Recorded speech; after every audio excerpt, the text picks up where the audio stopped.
welcome back to... let me just run that one back from the top. That one's staying in for sure. Kirk's not taking that out. Welcome back to Overdunk, everybody. My name is Zoinks, and this is your favorite competitive Pokemon Unite podcast, episode 74 of Overdunk, and almost every single team has now qualified for the World Championships, just North America. We're waiting on one determined slot. Other than that, 3 determined slots. So obviously, we got a bunch to talk about.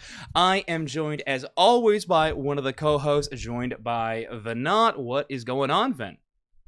Hello. I'm doing pretty well, I'm enjoying my nice week off, I'm just not doing Unite things this week. And Sometimes nice. that's a good thing. Sometimes just a breath of fresh air is a good thing. I like that a lot. And then we are joined by a special guest, now qualified for Yokohama, Japan on Team Time to Shine. Probably the biggest fan of the Overdunk podcast, as I am their biggest fan of their Defender play. We have GekkOkami on the show. What's good, Gekk?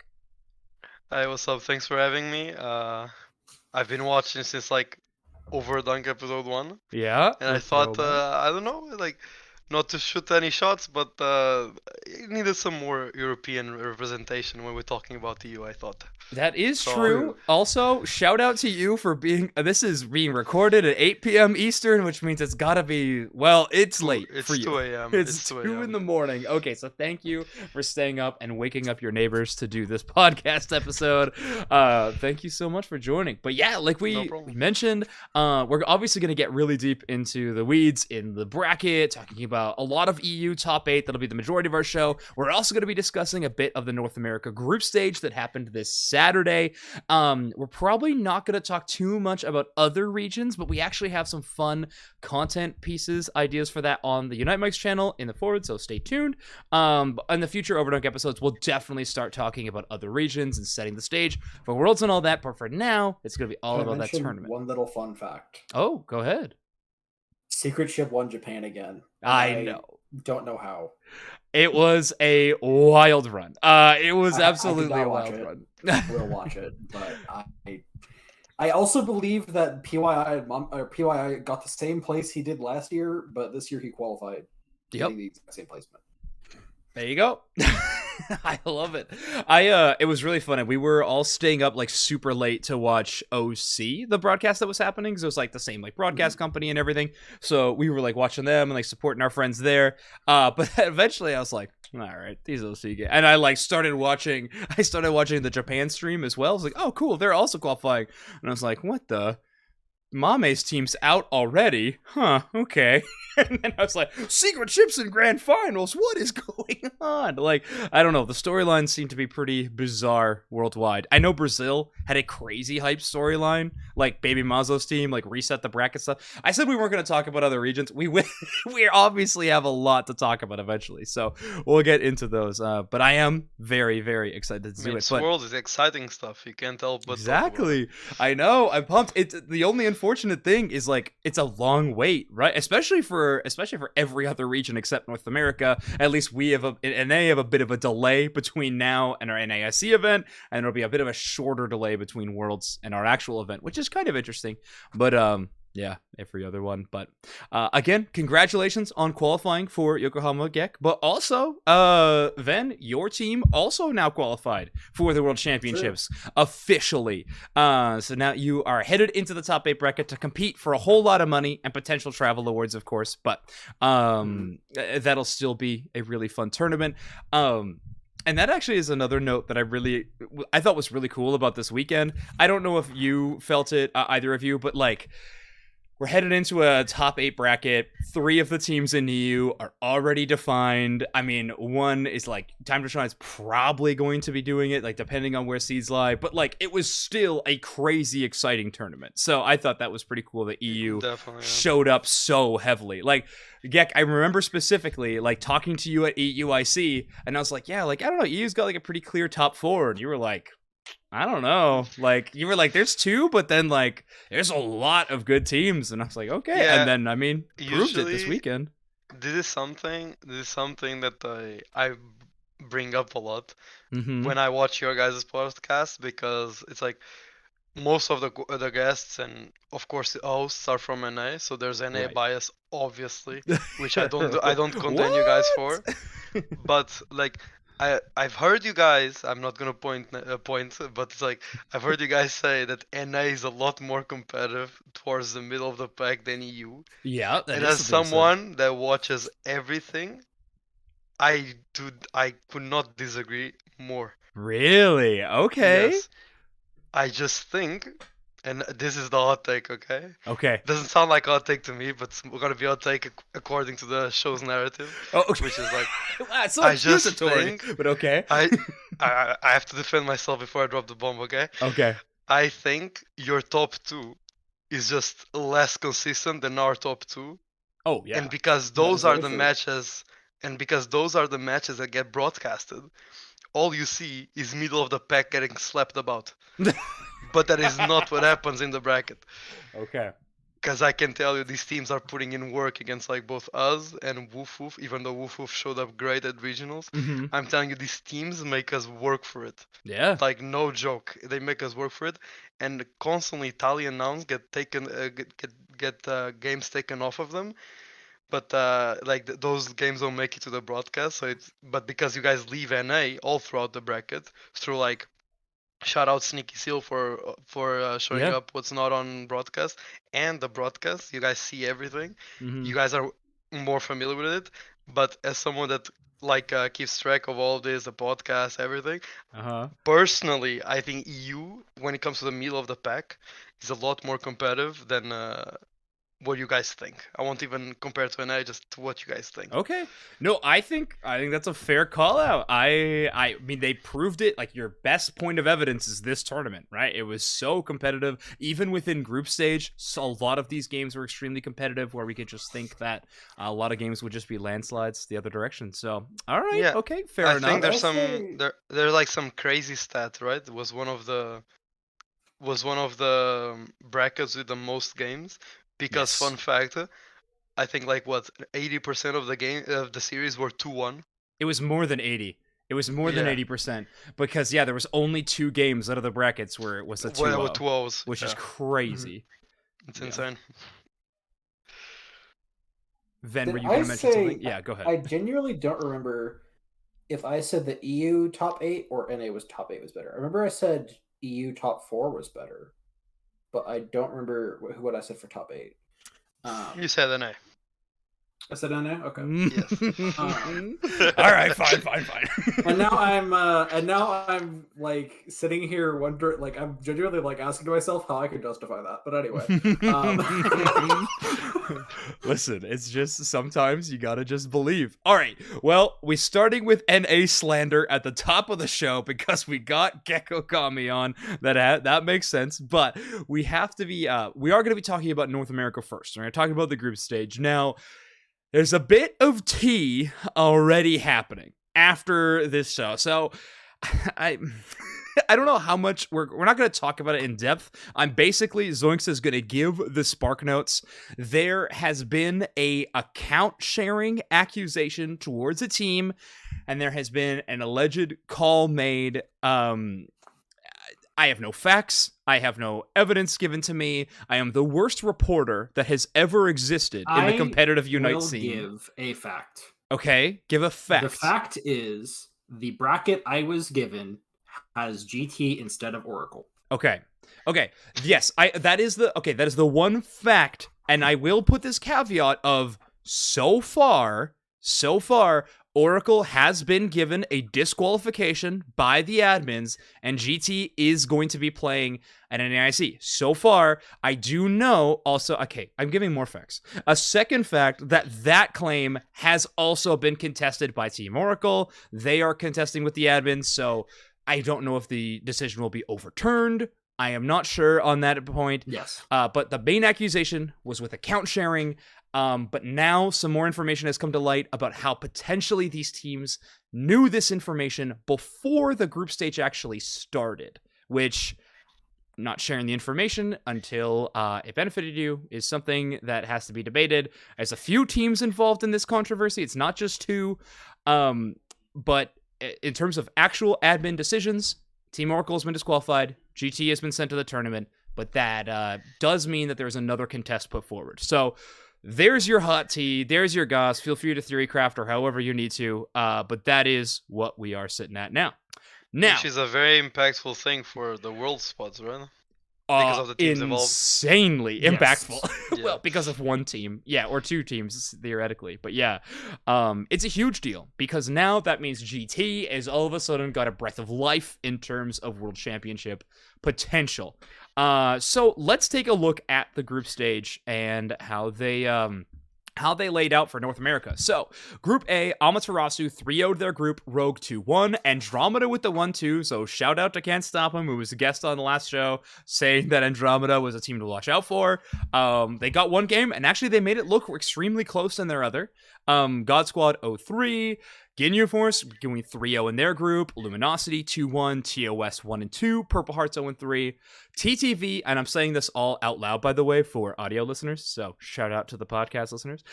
Group C, TTV 3-0, Spinal 2-1, Midnight Malders 1-2, Ikigai no Suguri went 0-3, Team YouTube went 3-0, Oracle 2-1, GT 1-2, and Brave Birders 0-3. Yeah. Okay, anyway, that is how the groups ended up. Obviously, there's a bit of drama around that group number D. Let's just talk about each of the groups a little bit. And I actually want to get your opinion first, Gekk, on Group A. Amaterasu and Rogue, the two teams coming out of this group.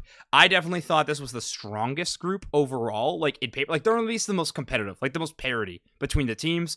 Personally, I think I was kind of proved right, even though we didn't get to see Amaterasu like slapping people in group. But I thought it was pretty close. I know Andromeda was looking good. I thought Rogue had a good performance. What do you think of Group A here, Gekk? Group A definitely seems like on paper the one that would be like the most competitive, right? Mm-hmm.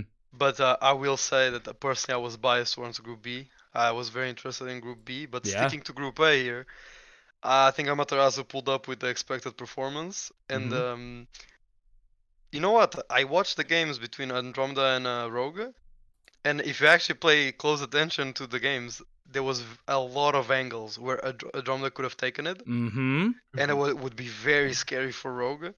But they managed to pull it through, so I guess like it went somewhat according to expectations, I would say. Yeah. It definitely had the potential to be shaken up. I agree. And like to be clear on that one, technically speaking, even though Rogue was the losers bracket seed in that group, Rogue didn't actually like lose during the qualifier. They just got DQ'd for one round. Right. So like there was always like a little bit of like mystery there. Sure, that's fair. So like I'm not like super surprised that they came out on top, but yeah. God Squad 0-3 I think is a little bit of a surprise, but Andromeda definitely. Yeah, I definitely for me, I was talking them up a lot on the broadcast. I definitely was expecting more for them. I know it's a disappointing performance from them, so I'm sure they'll be back eventually to keep competing. But let's talk about Group B. Then this I am was keeping your my team? mouth shut. Oh, completely. I will talk about. I don't know. I literally said last week that I felt we might be a little shaky this weekend, and I did not expect it to be that bad. But that's okay. That's fine. Like we still made it to Ohio in the end. Just means we could snipe ASU round one.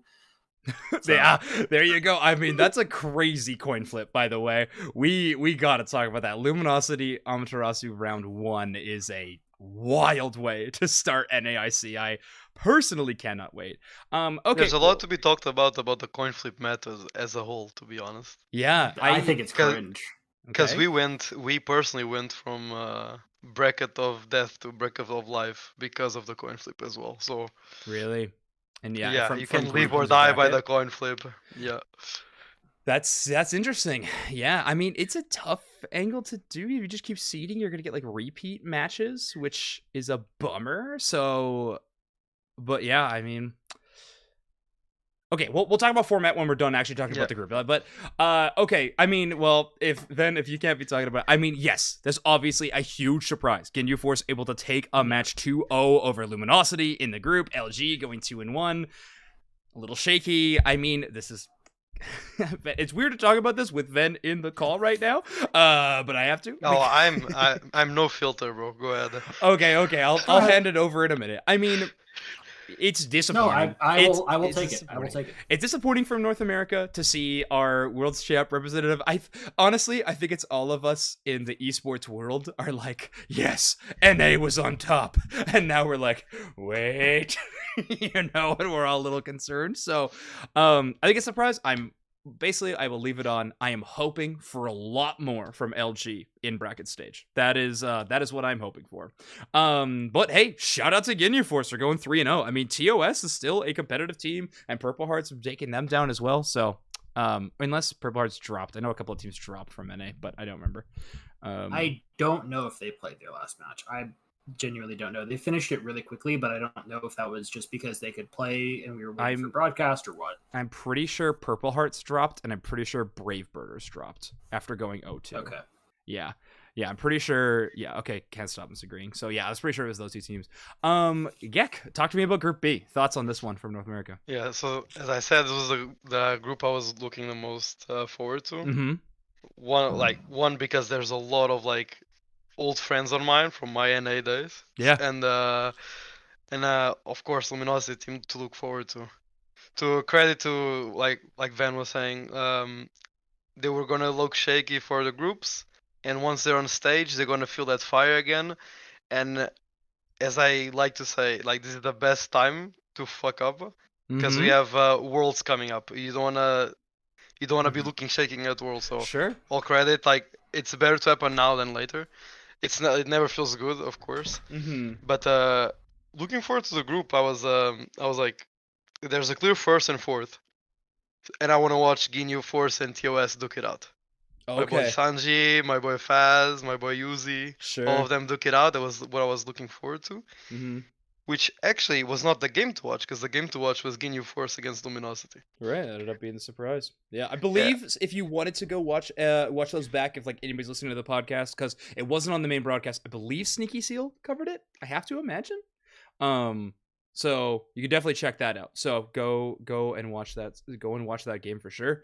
But yeah, now all of a sudden, I'm excited for two members of Group B in bracket at NAIC. Like I'm excited to watch both Ginyu Force and Luminosity. So yeah, that's Ginyu Force showed up big time, and all credit to Luminosity, by the way, because it was from the games I've watched, and I watched very carefully. It's like they added.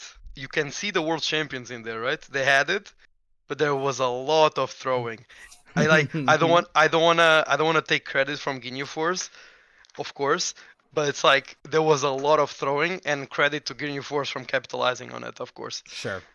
Yeah, That's Luminosity special. it tends to be. I mean, you can be your own worst enemy sometimes, right?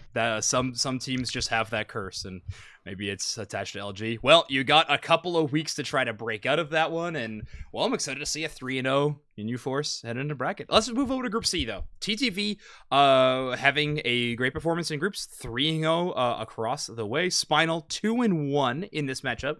That TTV Spinal match definitely looked very good for TTV, in my opinion. From the one we were watching, I don't know. TTV seems so solid right now. Thoughts, Ven? Were you able to watch any of TTV's games that tournament? Yeah, I think TTV looked pretty good in their group. I don't think they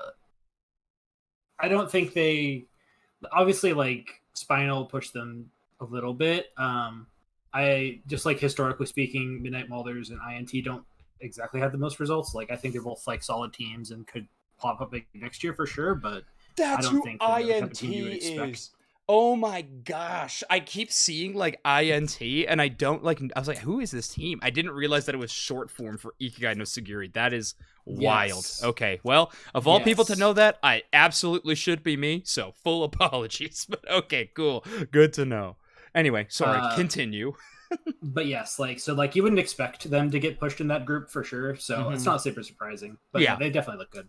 Yeah, this seemed like the most like set in stone group to me, like Spinal and TTV, pretty clear top. Let's move over to Group D. DYT, Oracle, and GT. Honestly, we talked so much about this team at the start. I don't really know if we could go too much more into it. Actually, how about this? Both Vin and I have talked a lot about Team YouTube on our recap episode of the last monthly final. But Gekk, give me your thoughts on Team YouTube. They just won May finals. Now they're 3-0'd in Group D. What do you think about this team? I think Team YouTube came off like swinging. Like I've always seen them. I was like, what are they doing? Cause like from of course EU meta to NA meta, some things change, and then Team YouTube is also different within that NA meta, right? Mm-hmm. So like every time what are they doing? But by the end of the year, like they seem to be like finding their identity and like actually standing their ground as like with what they do, and it's working for them. So I mean, it's great to see, and it's also very good narrative-wise to watch the finals because this is a team that can make it if they actually perform. So Yeah. I'm looking forward to it. The first place, I would say it's somewhat expected after watching their performance. Yeah. I mean, May finals they looked really good.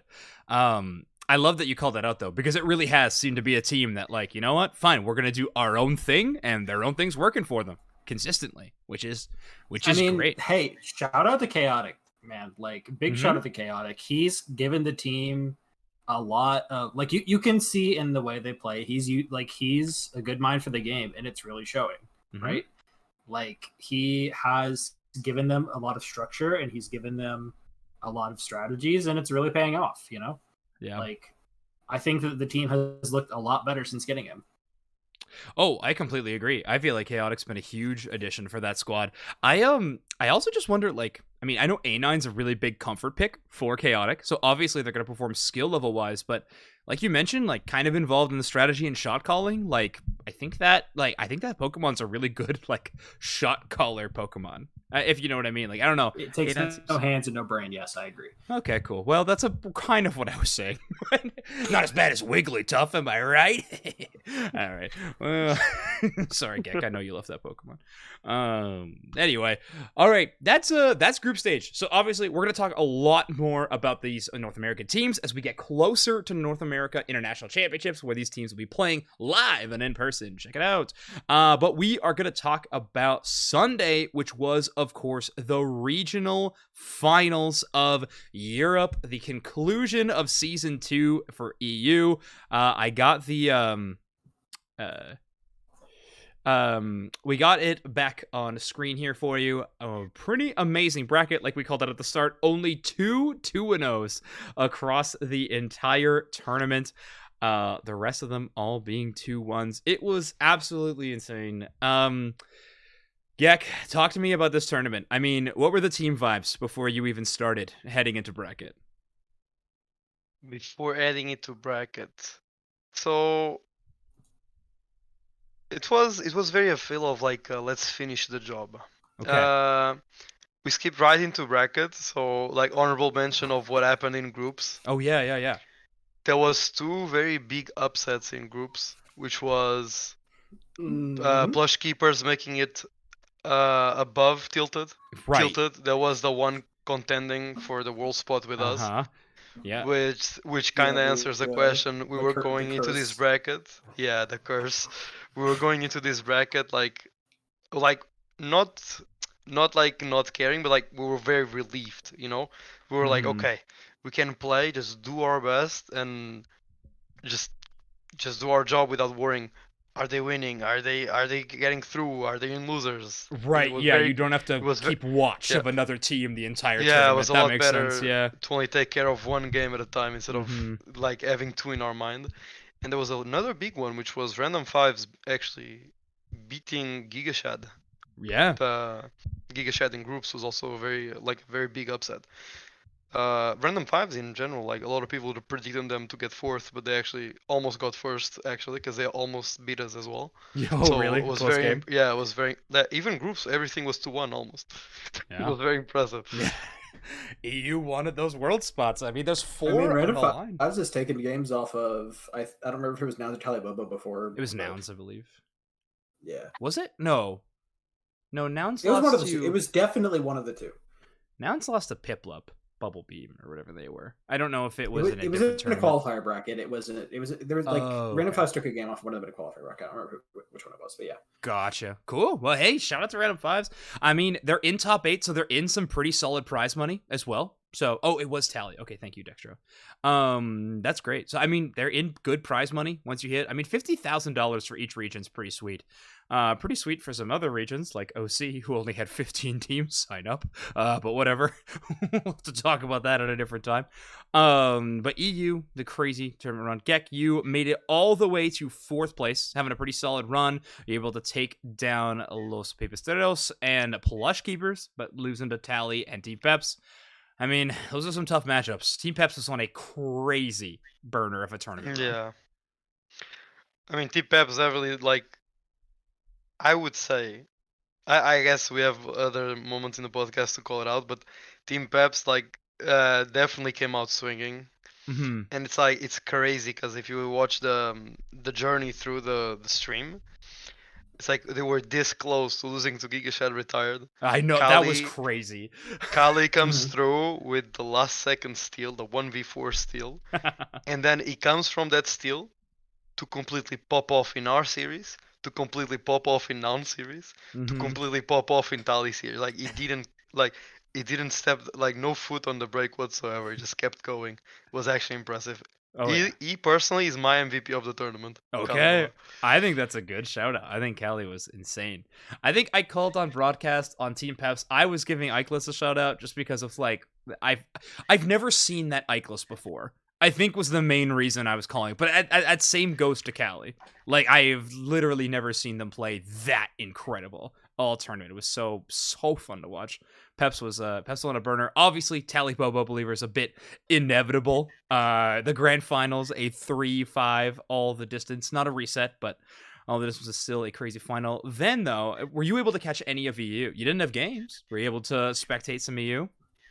Yeah, I watched some of EU. I caught all 3 of the loser semis, losers finals, and grand finals. Mhm. The rest of the games I like passively was watching on and off. Right. They were crazy. Like the top 4 EU, like every single series was so close. Mhm.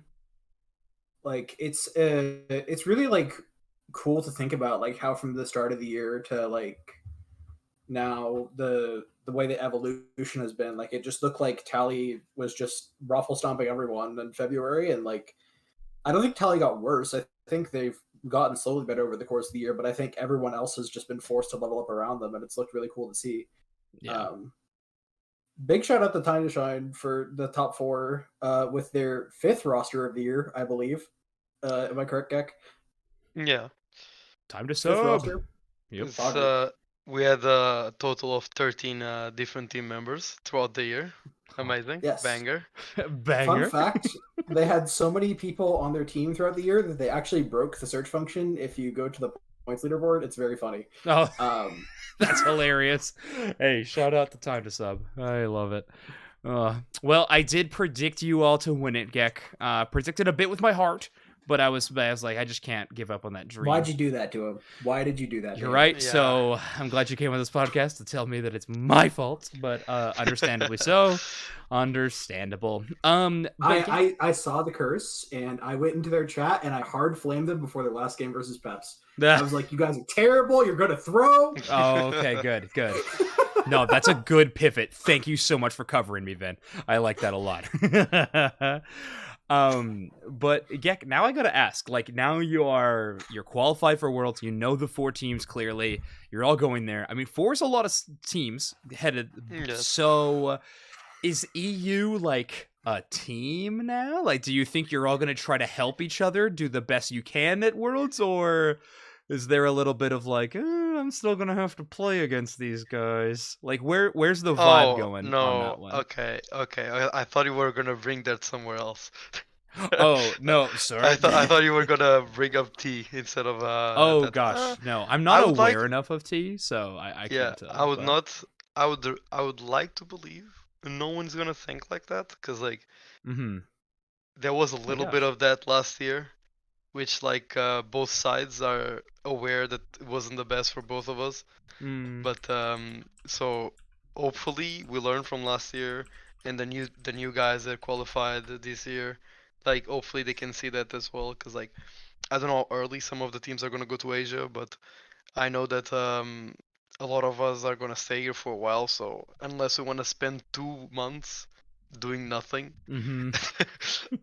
I hope these teams actually see it through and like want to make Europe stronger instead of being selfish.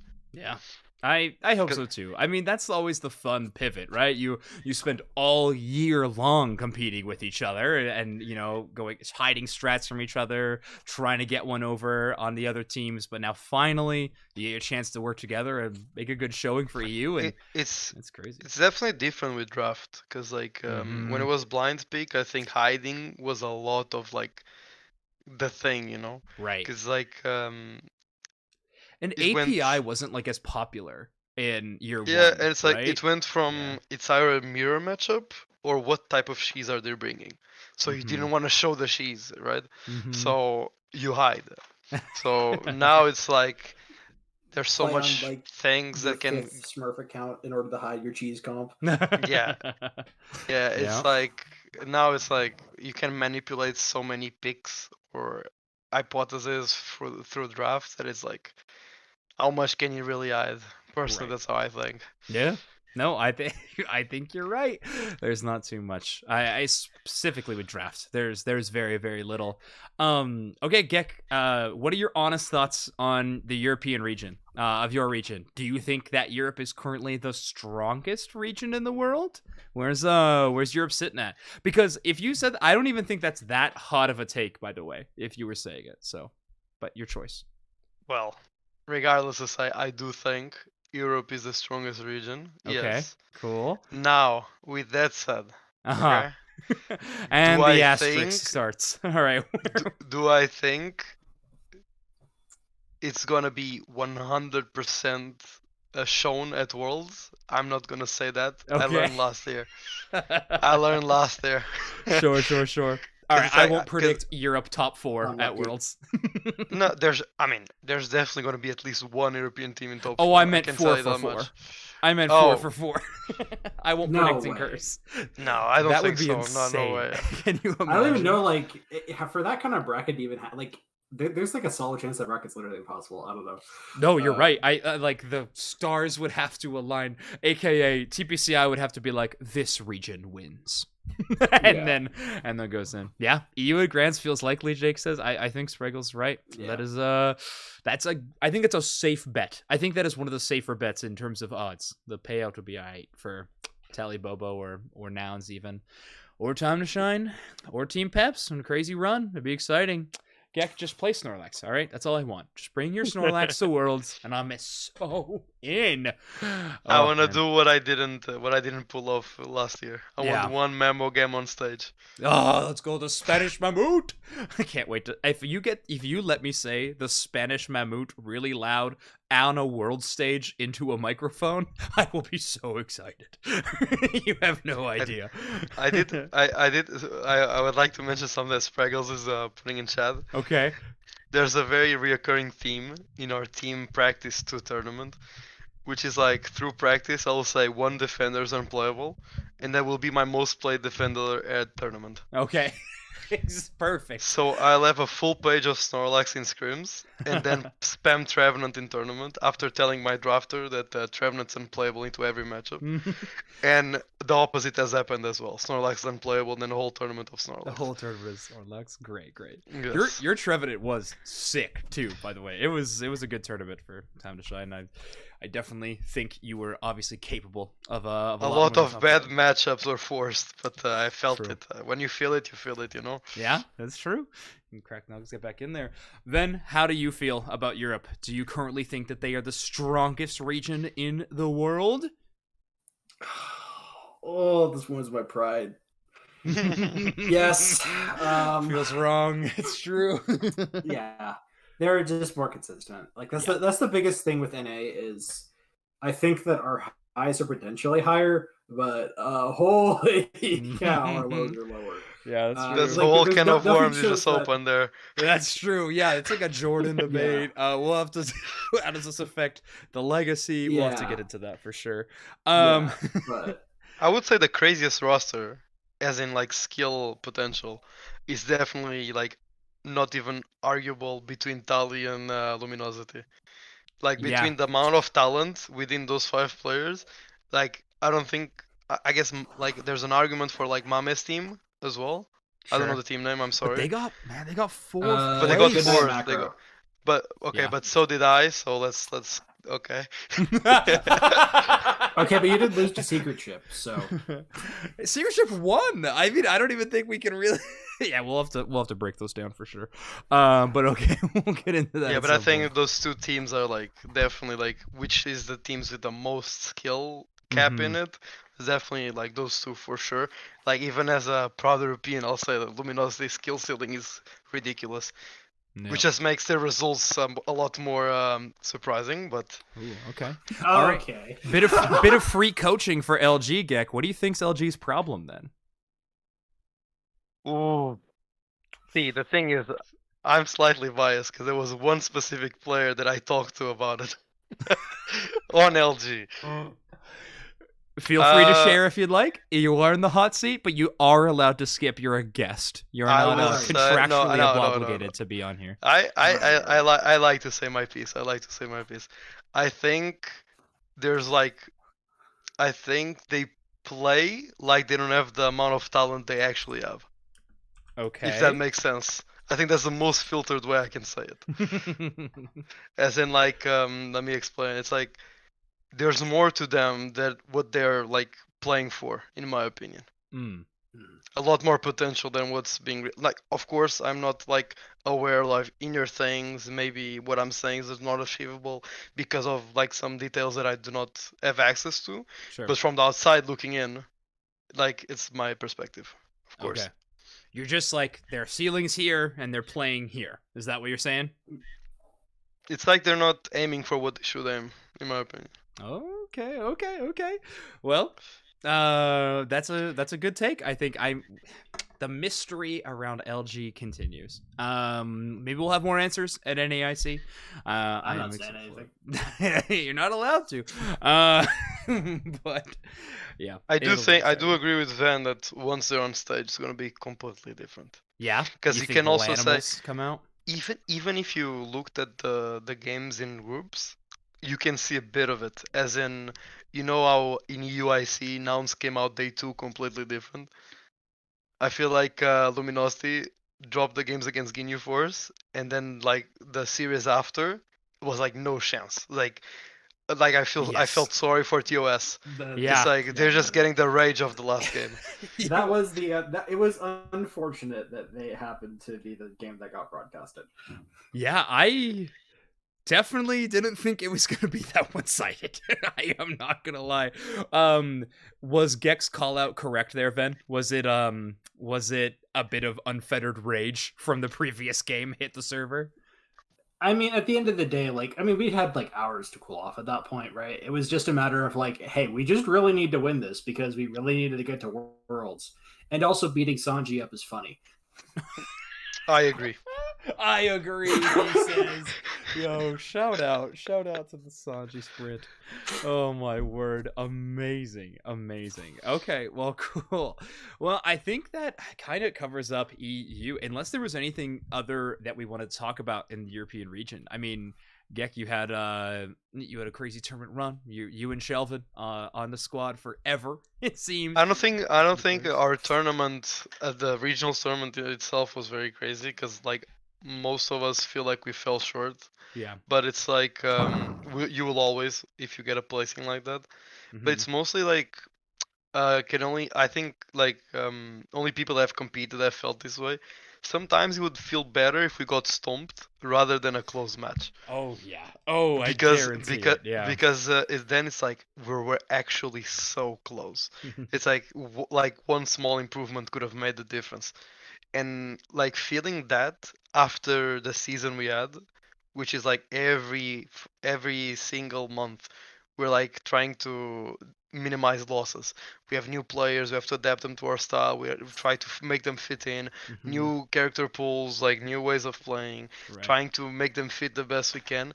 And then we pull in close. It's like what could have been type of feeling, you know. Hmm. But I'm still happy with what we managed to make with like the resources we had. Yeah. Like, by the way, I want to say this because one, I'm in it, and two, because it's deserved. Uh, when we say me and Shelvin, we have to include Junkie in there Sure. because he has been with us for these 2 years since Apprentice and with me since Wind Traders. Mhm. So he's just as True. much of a part of this journey as I am, as a Shelvin is, because God knows the effort he puts in it. No, that's absolutely true. Also, Chunky, long overdue to be back on this podcast. We got to get Chunky as a guest again. It's been too long since we've had them on Overdunk. But That's what I'm saying. you're right. You're right. Well, I think that is really true. Junkie has helped you a whole lot as your team. I mean, UIC, you were showing me, they're like, listen, they showed us all of it. I was like scrolling through like folders of messages from Junkie on Discord of like, this is like great habit stuff. I don't know, I don't know how much you want to say about what they give you, but like a lot of amazing coaching philosophies. So, shout out Junkie, one of the real ones. Junkies, like communication and structure is second to none. Yep. Like I have my own strengths as a coach, but there is no world where we are even comparable. He is so much better than me at that. It's insane. Yeah. Well, also they're a trader, helping out EU when they truly should be helping out North America. So that's unfortunate. I don't know how you stole them away like that, Gekk. It's just... Bro, the things that happen in the Wind Traders Discord. Monka. I cannot Monka. even start to share. We cannot discuss on the Overdunk podcast, I will say. We cannot. Oh, my word. Okay, well, the last thing I think we should talk about, which we didn't actually talk too much, we actually barely talked about the actual game of Unite throughout this whole episode. Just a lot of regional narratives, team matchups, blah, blah, blah, blah, blah. What are we thinking of the meta right now? Ven, how are you feeling about the metagame competitively in tournament mode? I mean, it depends on whether or not they release that balance patch that's been on the PTS for 2 weeks within the next couple of days. I That guess would I change meant things the a one lot, that you just actually. played on. I guess the one you but just played on. How are we feeling about the I last think one that it Regionals was was. on? It's terrible. I don't like this meta at all. I think it's like super like volatile in a way that isn't like fun. Sure. Like flippy or what? Yeah, like it just feels like assassin based metas, because that's really what it is. Like it's speedsters and mages getting played. There's so much damage going around, and like the smallest of mistakes just gets you Exactly. instantly blown up. That's my at, like, point as almost well. every single stage of the game. It's just so gross. Like it doesn't let people like truly show themselves, like truly show like their experience. Yeah, Okay. this just, like, this sounds so much of like something we also had in League, because I used to play League, which is like there's metas where it seems like it's about which team makes a mistake first rather than which team's playing better, if that makes Okay. sense. Yes. Sure. Like one big knockout, the one direction just kind of rolls over into the Yeah, whole, it's mostly because Mhm. mages are very necessary, and there's two specific speedsters that are a little out of control. Okay. I wouldn't say I if I can take it from here, it's like Of course. I wouldn't say that I didn't like the meta per Mhm. se, but I've grown out of it because like it's been like there's been slight adjustments, but it's been a little bit of the same for far too long. Okay. I feel like I played 3 UCS tournaments in the same meta. It That's what it does feels feel like that to me. way. It does feel that way. And 2 of them are the most important of the year, and they share the same meta. Because I had the patch that NA didn't have for EUIC, Right, that's true. Mhm. and then I played April right after, Yeah. and then I also played May, and I played regionals. So actually, that's 4 of them. There's like On- no way on that very- patch doesn't get released this week, right? Like, It would be very exciting to see NA play on it, and I would feel jealous that I didn't get to play on a new patch. well, I I have just to wait all the way to Also, I Worlds. agree with Jake. They should release it, and it Well, would be yeah. enough time. I completely agree. I mean, we even have precedent for it, right? Like it happened in EU. Like Yeah. it happened between AOS Cup and EUIC. There was a balance patch. So like, We had a week and a half to adapt to it as right, well. Wasn't like exactly. 2 days like some other tournaments that have happened. Yeah, which people weren't like pumped about, but like I don't know. At this point, like the game's been starving for some changes. I know for a long time, and even I mean, competitive players are feeling that. So. personally, I want a very big change, but I don't think that would be healthy for NA regionals. Yeah, I want yeah. things to be like, I want like some sort of like soft reworks to some characters. Oh wow. I'm saying this from the defender point of view, Mm-hmm. because it's like the same thing. Like a lot of defenders been released, but let's be honest here, it's not for us, right? No. It's like Lapras can somewhat slide into it, right? Yeah. To bot lane, but it's like, it's like if you want to pick more broken characters, like in a quantity, we can talk about sliding Lapras down there, right? Sure. But the thing is, it's especially like I think the Blastoise or Mamoswine are like a buff away, especially in level. I think if they could make it like 4-6 or something like that, of course they would get too strong. They would need nerfs in other aspects. Like there's some You can't put characters that are like Blastoise to 4-6. I think that Pokemon not 4-6, but like insane. but something like even if it was 4-8 or Yeah. What if they gave like- Mamoswine the Gardevoir treatment? What if they Yeah, gave something- Mamoswine like you evolve at 8 and you get your Unite at 9? I think that'd be kind of yeah, something along Yeah. those lines would be very good. Mm. Because those mons get because it's not even about the ult that I'm talking about. It's because they get stuck at level 6 and level 8 because of the way XP works, Right. and just makes it so it's so XP heavy to play them bot Mhm. that it's like it's too impactful. It's like you can't. Which, by the way, shout out to PP Strollers for making Mamoswine work. Oh, but, really? uh, I really didn't get to see it. That's a bummer. No, you didn't get to see it because even top teams banned No. Mamo was like 100% banned against them. It That's was sick. ridiculous. That's awesome. Love that call out. But yeah, I would like to see some more things change. Of course, I'm biased for the defenders thing, Right. but I think a lot of mages would like some other mages to be more playable. But like then, cause like Delphox gets super punished. Glacian sometimes can get punished, and maybe if it gets unbanned, it's also pretty good. Mm. Cramonent, if it gets unbanned, would be also shake up things. Yeah. Because there's a lot of things that I feel like are one buff away, and we keep playing the same things over and over. Yeah. I will say, as far as the defender position goes, this won't be relevant for any IC because I believe they've told us that Umbreon will stay banned. Really? Oh, that's but- interesting. I didn't expect that. That was the answer we were given when we asked. Yeah. But like, as far as like, like when you're like queuing up, and obviously there's no way it stays banned for Worlds. Mhm. I personally, like, my experience has shown that it is probably a pretty good slot in that role. I don't think it's the Lapras case. I actually do think it's a legitimately good defender. So at least we got one finally. Really? Pog. I'm curious, Um, because I think it's gonna be a good flex for sure. Mhm. Umbreon, it we're does- talking about still? Yeah. Yeah, But yeah. It's I a 5-roll personally- flex. It is a literal pentaflex. yeah, as well. Like I kind of agree to some extent. I don't know about 5-roll though, but I would say personally I'm favoring it towards the support slot, depending on Sure.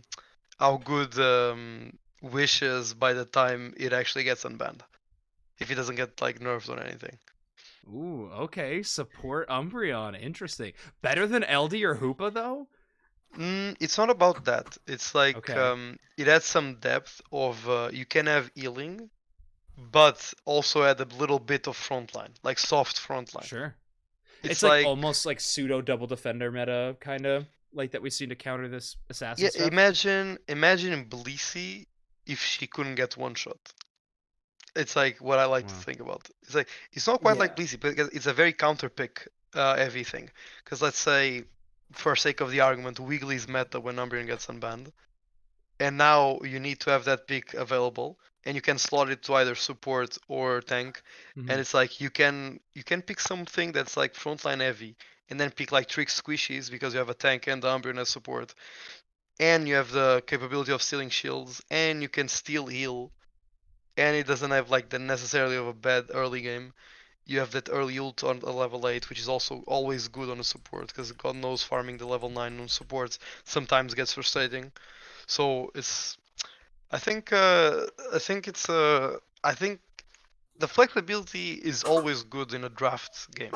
Like Mhm. on blind Yes. pick was boring, but with draft I love it. Like things like Caesar, Urshifu, Umbreon that flexes into both picks. I think even Lapras, the flexibility of Lapras I like. How strong it is I don't like. But I have seen teams play Lapras in 4 roles. Yeah, that I think I that agree. is not even a big surprise. That Pokemon is absolutely bonkers.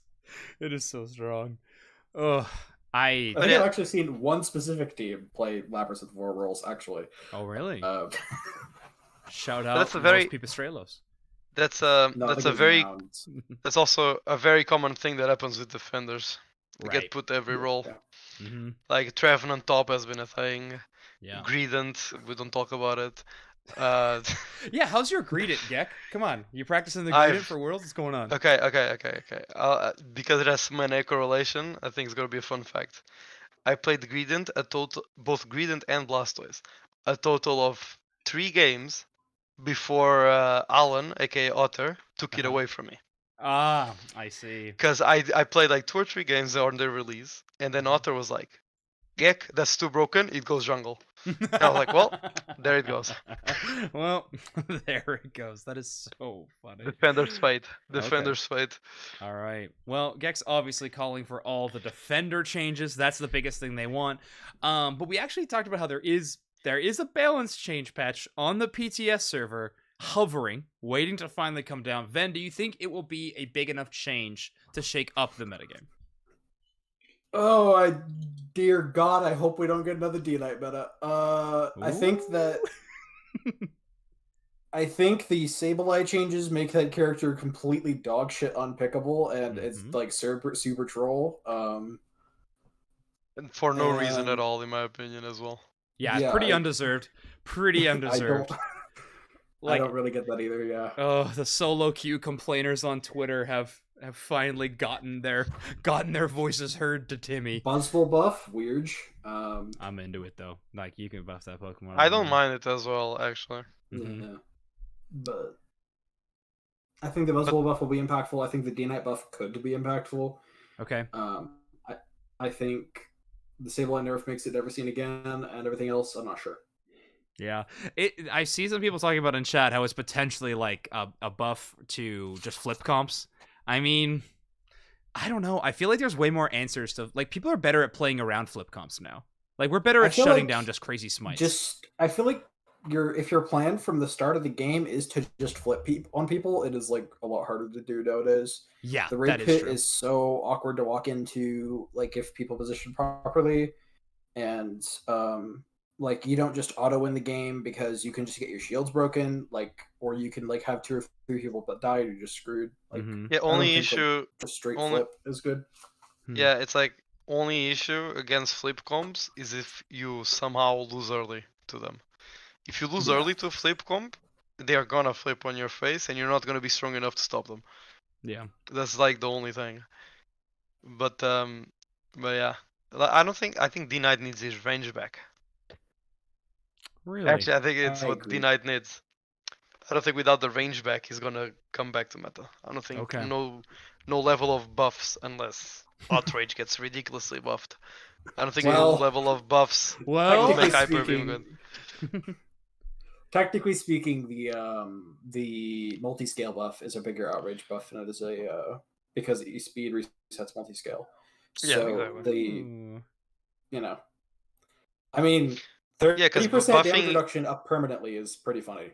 That's good. Yeah, but buffing Hyper Beam is buffing range. Let's be honest here. Because he can barely take his keep up his stacks without getting randomly CC'd by something that is not even aimed at him because he has to be melee range. But I think to the answer to the questions, like a PTS not enough, unbans not enough, Zacian being legal not enough. You put the 3 combined, completely different game. Oh my gosh! Because we just got the bug fixes, which are so impactful. when we asked, we were told that it would not change for an AIC. You asked The you think ban the list. ban list. Yes. Interesting. Okay. So even like That's boring. Maybe, so like maybe they icicle spear misunderstood and the stuff won't question. be. Maybe they misunderstood the question, or maybe they'll change their mind before then. But that is the impression I am currently under. Okay. Okay. Second question: if Zacian does get the balance patch and it goes through, let's say this week, do we think it's finally time to unban the sword dog? I'd want to play a week of scrims on it first, but my initial impression is maybe. But like, I I don't think it's know gonna if be you can unbanned trust. for Worlds. Oh, I think for Worlds for sure. I think this Pokemon's Yeah. allowed for Worlds. Who do you make it up to make the decision? Because you can't make it. You can't let the teams decide. Like for NAIC, because then people are going to be like, well, we're really good at Zacian, so we're going to vote yes, or we're really bad at Zacian, so we're going to vote no. Like that, there's no competitive integrity to allow the teams to decide if Zacian is legal or not for NAIC. So I'm really curious with how it goes. Spraggle saying it has to play at some point. We might be at that level. Like, I think it's either we let it happen or we just keep it banned and see it at The Worlds. next I think nerf that's the is decision. But so if- severe that it would be warrant at least a suspect test of some kind. Yeah, and I It's- mean, there's a it's- ban slot, right? Like, listen. Is Zacian actually banned because of being OP, or it's because it's Yes, buggy? Yes, it is. It Oh, is it's banned for for being OP. It is overpowered. actually because it is OP. Oh wow, I actually thought it had like some bugs about it. No, because Okay. even That's even the interesting. Eastern leagues play with it, and they play with everything. So they have a ban on Zacian. So yes, it Because is, all Zacian being legal does is it rules red side's ban. That's all it does. I mean, Yep. I think in the perfect world, they just fix their goddamn game. But sure. Yes. That's a and good they have a rule suggestion. of We should let they have a somebody rule know. of thumb of like 1.5 weeks. If it's been up for 1.5 weeks and has no bugs in it, I think should be legal for regular mons. But in Zacian scenario, I actually thought it was bugged. But if it's just before being OP, it's like just fix them one, please. Please. Yeah, it's crazy. Yeah, it's a wild time, but I think that's a good enough of place as any to close up the episode. Thank you so much for everybody joining in, and it was a really fun to like conversate with chat today. This was a good time. So if you are listening to this live recording, stick around for just a minute after we do the outro, because I am going to give 2 Unite licenses away in chat. So hang out for just a little bit, courtesy of Pokemon. Thanks to Dupesnacks as well for giving those away. So if you're in chat, hang out for a little bit. We'll give away 2 of those. But for the podcast listeners, let's close this thing out. Gek, thank you so much for joining, being a guest, and all that good stuff. Now, Thank I you did for want having to me. give you a chance to sell out, shout out, whatever you would like. The stage is now yours. It's GekkOkami at like Twitter and Twitch. I'm gonna be streaming a lot between the rest of June, July, and the world, like the path to Worlds. Mm-hmm. Gonna be streaming at least 3 times a week. Zoinks did allow me to do this sellout. Of course. I will be streaming with a donation goal because flying to Japan without travel award, very expensive. Mm-hmm. I'm gonna put some like how you guys call it? It's if you donate a certain amount, I do something. Incentives. Yeah, some incentives for donating. I'm gonna open some Pokemon cards, like Ooh. and I'm gonna try to be creative with some things I can do. So if anyone wants to support any little bit it is, feel free to show up. First, make sure you watch the stream if you like him. If you want to support. If not, don't feel obligated to. And that's pretty much it. And I hope you guys enjoy seeing Time to Shine at Worlds. Oh, I definitely will. I definitely will. Gek, did you just unintentionally almost call yourself Time to Sub and then have to switch it? Yes. Oh, that's hilarious. Yeah, time to spend money on Gek Stream. Absolutely. Let's get this man to Worlds. Then, my how about you? Anything to shout out this week? Yep, I will be putting out my probably last actual stream on Twitch this Friday because this platform sucks. It is bad and it has shown that it cannot be trusted. So I'll be opening up a YouTube stream. Hey, cool. That That's last awesome. stream will be, I will be talking, like I announced last week, I'll be talking about my experiences as a queer person, both like how I came to realize that, and also like how that has affected like the way people treat me and everything. Mm-hmm. If you're interested in like, you know, if you're at all interested in both like how that actually like happens or just learning about it in general, just, you know, I'll be very open, I'll be very vulnerable. That's the whole idea, is to give people a chance to learn. And hey, who knows, maybe they'll relate. Yeah. Okay. Fantastic. Well, check it out. Check it out. Excited to do the YouTube stream too. That'll be awesome. In terms of this, just check out Unite Mics on YouTube. All these episodes get posted up onto there. And hey, tell a friend about this. If they're into competitive Unite, maybe they'll like maybe they will like Overdunk. It's been an awesome season 2. I'm excited to start cooking up some off-season content, by the way. Of course, we still have a lot to cover for NAIC and Worlds and stuff like that, but Unite Mics is planning some really, really cool stuff. So do not worry. We'll still have some fun stuff to watch here on the stream. But until next time, everybody, have a good one, and we'll see you all at NAIC. Goodbye.